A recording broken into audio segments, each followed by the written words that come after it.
Waalaikumsalam warahmatullahi Ya, wabarakatuh. Kang Badar, ini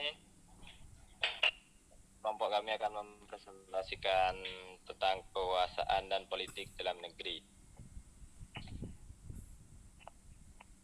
Nama anggota kelompok Hamdan Kurniadi, NIM 051, saya sendiri Muhammad Nur Safik, NIM 066, Ahmad Riyahya Majid, 078, Ali Haidar Zamani, NIM 082, Muhammad Nur Rizki Firdaus, NIM 084, Hidayatullah, NIM 088, Muhammad Imamuddin, 095.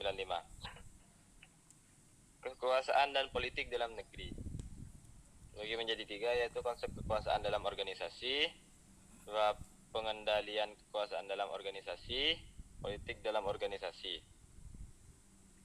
Pertama, konsep kekuasaan dalam organisasi. Kekuasaan adalah kapasitas seseorang, tim, atau organisasi untuk mempengaruhi yang lain. Kekuasaan tidak dimaksudkan untuk mengubah perilaku seseorang, melainkan potensi untuk mengubah seseorang. Dan von Gollnow. Kekuasaan, kemampuan mempengaruhi perilaku, mengubah peristiwa, mengatasi perlawanan, dan meminta orang melakukan sesuatu yang tidak ingin mereka lakukan. Sumber-sumber kekuasaan ada dua, yaitu kekuasaan formal dan kekuasaan pribadi. Kekuasaan formal yaitu kekuasaan yang didasarkan pada posisi seorang individu dalam suatu organisasi. Karena itu disebut juga kekuasaan posisi, decision power. Kekuasaan pribadi yaitu kekuasaan yang berasal dari karakteristik individual yang unik, yaitu personal power. Kekuasaan formal dibagi menjadi tiga, yaitu kekuasaan koerasif, kekuasaan imbalan, dan kekuasaan legitimasi. Kekuasaan koersif yaitu sumber kekuasaan ini tergantung pada ketakutan.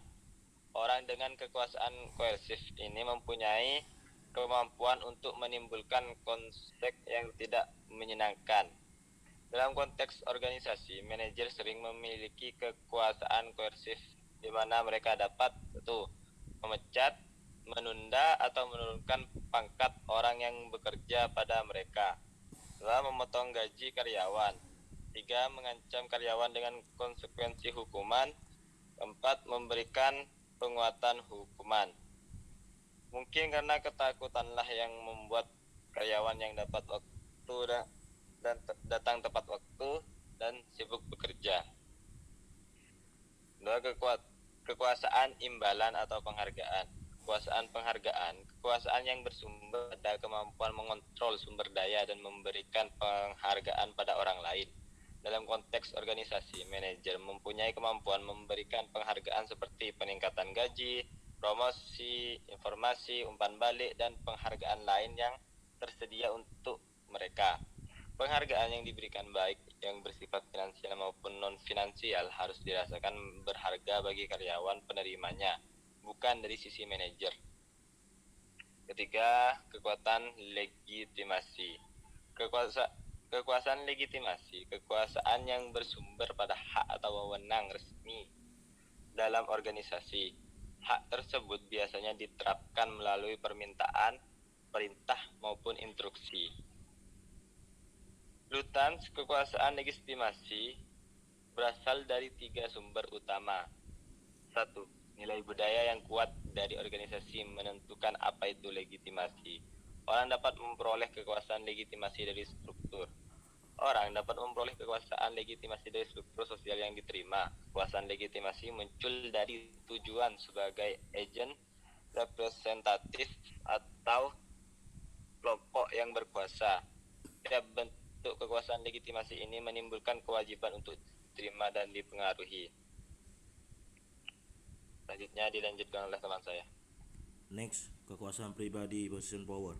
Yang pertama kekuasaan keahlian next power, dan kedua kekuasaan referen. Next, kekuasaan keahlian expert power. Kekuasaan yang bersumber pada keahlian, kredibilitas dalam bidang tertentu. Yang kedua dalam organisasi, staf spesialis, akuntan, TI konsultan pajak mempunyai kekuasaan keahlian dalam area fungsional mereka, tetapi tidak di luar area tersebut. Yang ketiga, kekuasaan keahlian itu sangat selektif. Dan selain kredibilitas, agen juga harus mempunyai sifat dapat dipercaya dan relevan. Next. Selanjutnya kekuasaan referen power. Yang pertama, kekuasaan referen, kekuasaan yang bersumber pada ciri khas kepribadian tertentu yang menarik dan menyenangkan. Kekuasaan ini berasal dari hasrat sebagian orang untuk dikenal agen yang memegang kekuasaan. Yang kedua, kekuasaan referen berkembang dari kekaguman terhadap agen dan hasrat untuk seperti orang itu. Yang ketiga, dalam konteks organisasi, kekuasaan referen jauh berbeda dari sejenis kekuasaan lain. Manajer yang tergantung pada kekuasaan referen harus menarik bagi karyawannya, terlepas apakah manajer mempunyai kemampuan untuk memberi penghargaan atau hukuman, atau apakah mereka mempunyai legitimasi. Next. Yang kedua, pengendalian kekuasaan dalam organisasi. Pengendalian atau taktik kekuasaan dalam organisasi, yaitu yang pertama legitimasi, dan kedua penalaran, ketiga seruan imperasional. Legitimasi mengendalikan posisi kewenangan seseorang atau menekankan bahwa sebuah permintaan selaras dengan kebijakan atau ketentuan organisasi. Yang kedua penalaran, yaitu menyajikan fakta dan argumen yang logis untuk memperlihatkan bahwa sebuah permintaan itu masuk akal. Yang ketiga seruan impresional, yaitu mengembangkan komitmen emosional dengan cara menyerukan nilai-nilai, kebutuhan, harapan, dan aspirasi sebuah sasaran. Next. Selanjutnya yaitu konsultasi, meningkatkan motivasi dan dukungan dari pihak yang menjadi sasaran target dengan cara melibatkan dalam memutuskan bagaimana rencana atau perubahan akan dijalankan. Yang kelima pertukaran, memberikan imbalan kepada target atau sasaran berupa uang atau penghargaan lain sebagai ganti karena mau menaati suatu permintaan. Yang terakhir seruan pribadi, yaitu meminta kepatuhan berdasarkan persahabatan atau kesetiaan. Next. Selanjutnya menyenangkan orang lain, menggunakan rayuan, pujian, atau perilaku bersahabat sebelum membuat permintaan. Tekanan, yaitu menggunakan peringatan, tuntutan, tegas, dan ancaman. Selanjutnya koalisi, meminta bantuan orang lain untuk membujuk target atau menggunakan dukungan orang lain sebagai alasan agar si target setuju. Next. Selanjutnya strategi kekuasaan. Yang pertama tahap 1, yaitu atasan dan bawahan saling berupaya menciptakan saling pengaruh mempengaruhi, influence system. Yang kedua tahap 2, yaitu atasan dan bawahan saling berupaya menciptakan rasa ketergantungan, dependency system. Yang ketiga yaitu tahap 3, tercipta sistem kepatuhan dan loyalitas, obedience and loyalty system. Yang keempat yaitu tahap 4, jika gagal atau tidak terjadi kepatuhan atau ketidakloyalitasan, maka dipergunakan otoritas atau kewenangan kekuasaan sebagai bagian perilaku politik. Next. Selanjutnya akan diteruskan oleh teman saya.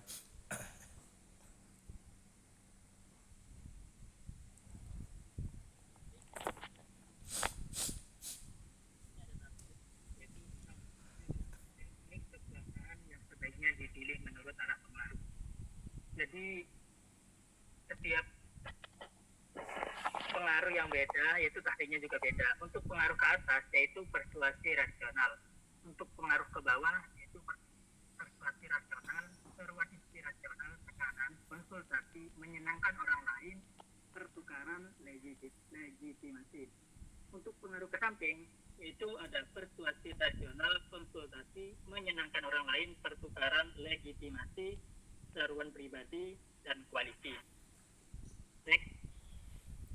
Orang-orang yang dianggap berkuasa atau orang yang memiliki kemampuan kekuasaan dalam organisasi atau elit kekuasaan, yaitu mereka yang memiliki pengaruh dalam proses pengambilan keputusan.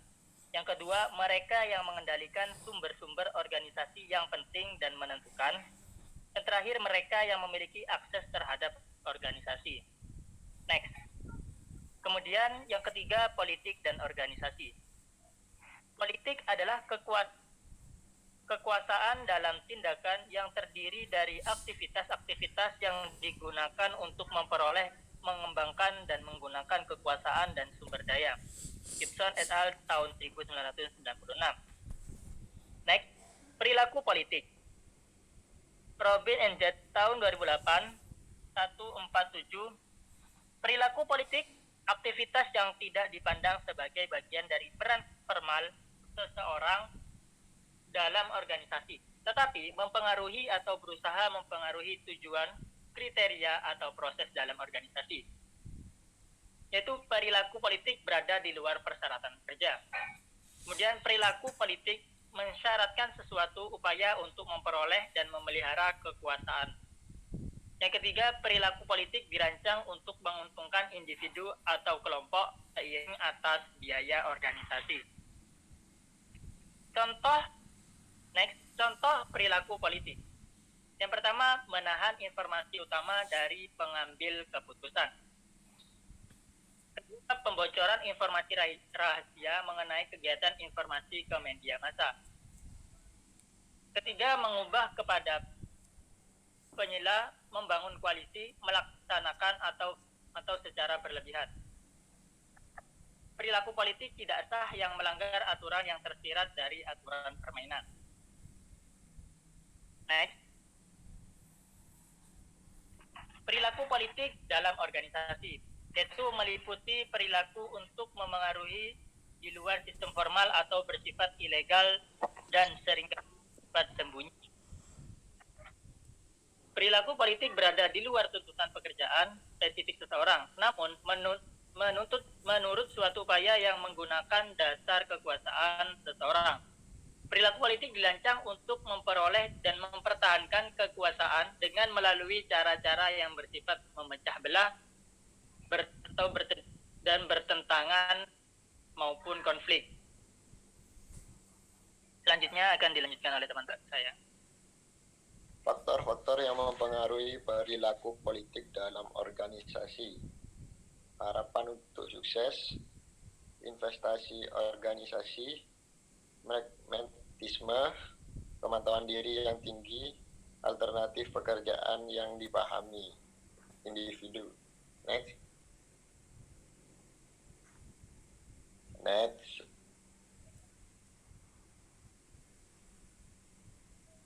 Faktor-faktor yang mempengaruhi organisasi politik dalam organisasi, yaitu ada 5. Yang pertama, kesempatan promosi, tekanan yang tinggi, manajer senior, pengambilan keputusan demokratis, kepercayaan rendah. Next.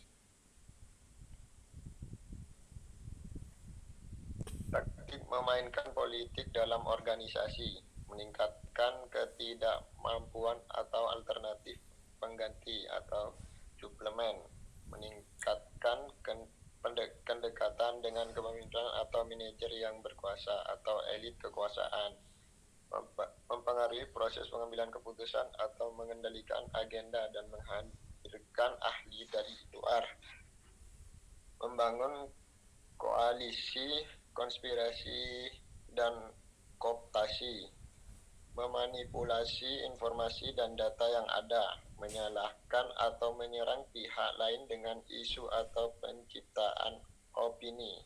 Next. Hubungan politik organisasi dan hasil individu. Persepsi terhadap politik organisasi berhubungan secara negatif dengan kepuasan kerja. Persepsi terhadap politik cenderung meningkatkan kecemasan dan stres kerja. Politik menyebabkan menurunkan kinerja karena karyawan. 4.